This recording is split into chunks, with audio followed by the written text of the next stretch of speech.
বাড়ির বউ হওয়া সত্ত্বেও শ্বশুর বাড়িতে আর পার্মানেন্টলি থাকা হলো না, থাকা হবেই বা কি করে। ওই যে স্বামীর চাকরি আর মেয়ের পড়াশোনার খাতিরে এখানে সব কিছু রেখে শহরে গিয়ে বাসা ভাড়া থাকতে হচ্ছে। এসেছি যখন চলে তো যেতেই হবে, তবে যাওয়ার আগে শাশুড়ি মা কখনোই খালি হাতে ছাড়বেন না। তাই গাছ থেকে জাম্বুরা পাড়া হচ্ছে আমাদেরকে দিয়ে দেওয়ার জন্য। বাড়ির উঠোনে এমন গাছ থাকলে আর গাছে ওঠার দরকার নেই, বড়সড় একটা লাঠি দিয়েই যে কোনো ফল পেরে নেওয়া যায়। আজ কিন্তু আমি নিজ থেকে কিছুই নিতে চাইনি, ভেবেছিলাম খালি হাতেই এখান থেকে ফেরত যাব। তবে শাশুড়ি মা বললেন, বৌমা বাড়ির জিনিস নিবে, তোমার এত দ্বিধা কিসের বলো তো? দ্বিধা বলতে কিছু না, তবে মনের মধ্যে একটু লজ্জা কাজ করে আর কি। এই যে দেখুন শাশুড়ি মা এখন চাল ঝাড়তে বসে গিয়েছেন। অনেকবার বলেছি যে গতবারও চাল দিয়ে দিয়েছেন, এবার এত চাল দেওয়ার দরকার নেই, কিন্তু আমার শাশুড়ি মা মোটেও শুনবেন না। এই 29 চালের ভাত আবার আমার মেয়ের বাবা খেতে খুব পছন্দ করে। আমাদের বাড়ির বেশিরভাগ জমিতেই এই 29 চালের ধান রোপণ করা হয়, আর সেখান থেকে প্রতি বছর অনেক ধান পাওয়া যায়। ধান থেকে চাল যেহেতু বাড়িতে অল টাইম থাকে, তাই যখনই এখানে আসি শাশুড়ি মা অর্ধেক বা 1 বস্তা পরিমাণ চাল আমাদের জন্য দিয়ে দেন। বাসায় যাওয়ার সময় এত কিছু নিয়ে যাই বলে আপনারা মন্তব্য করতে পারেন যে বাড়িতে তো আমরা 2 বউ আছি, আমি ছোট এবং আমার বড় যাও আছেন, তাহলে সবকিছু কেন আমাকেই দিয়ে দেওয়া হয়? তার মানে আমাকেই কি আমার শাশুড়ি বেশি আদর করেন?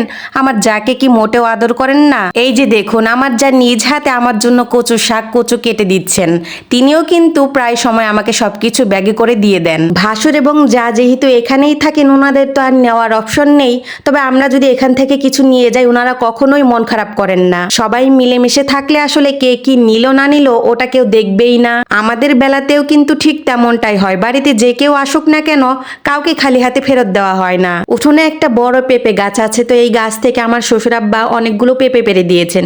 এই কাঁচা পেঁপের সবজি তরকারিটা আমার কাছে খুব ভালো লাগে। একে একে মিষ্টি কুমড়া, জাম্বুরা, ধুন্দুল, পেঁপে সবকিছু এই বস্তার ভেতরে আমার শ্বশুর আব্বা দিয়ে দিচ্ছেন। চাল আর সবজি তো আর 1 বস্তায় নিয়ে যাওয়া যাবে না, নষ্ট হয়ে যেতে পারে, তাই 2টো বস্তা করা হয়েছে।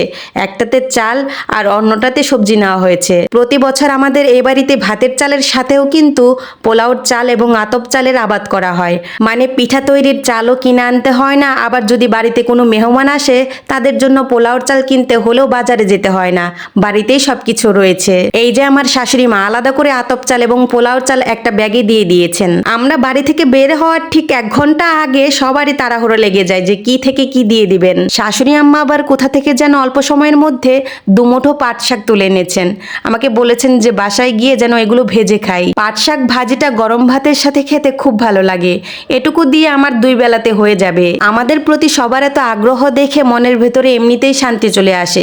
বাসায় ফেরার উদ্দেশ্যে যখনই এখান থেকে রওনা দেই, কম বেশি সবার মুখে ঠিক একটা প্রশ্নই থাকে যে আবার কবে আসবে, 15 দিন পরে আবার চলে এসো। তবে আমরা চেষ্টা করি মাসে 1 দিন হলেও এখানে আসার জন্য। সেই দুপুর থেকে যখন আমার মেয়েটা শুনেছে যে আমরা এখান থেকে আজকে বাসায় চলে যাচ্ছি, সে তখন থেকে কান্না শুরু করে দিয়েছে, এখন অবধি থামিনি। কত করে বলতেছি যে আবার আসবো, তার ঠিক একটাই কথা যে আমি বাড়ি থেকে যেতে চাই না। তোমরা কেন এখানে সব সময়ের জন্য থাকো না বলো তো? বাড়িতে আসলে প্রতিবারই ওর এই কান্নাকাটির কারণে আমি এখানে আসতে চাই না। যখনই ও এখানে আসবে এখান থেকে ওকে বাসায় নেওয়াটা আমার জন্য খুব মুশকিল হয়ে পড়ে। আজকেও সে দাদুমণি দাদাভাইকে জড়িয়ে অনেকক্ষণ কান্না করেছে, তবুও জোর করে নিয়ে এসেছি, কারণ আগামীকাল স্কুল খুলে যাবে। বাড়ি যেহেতু কাছেই আছে, ইনশাল্লাহ কয়েকদিন পর আবার সবার সাথে দেখা হবে।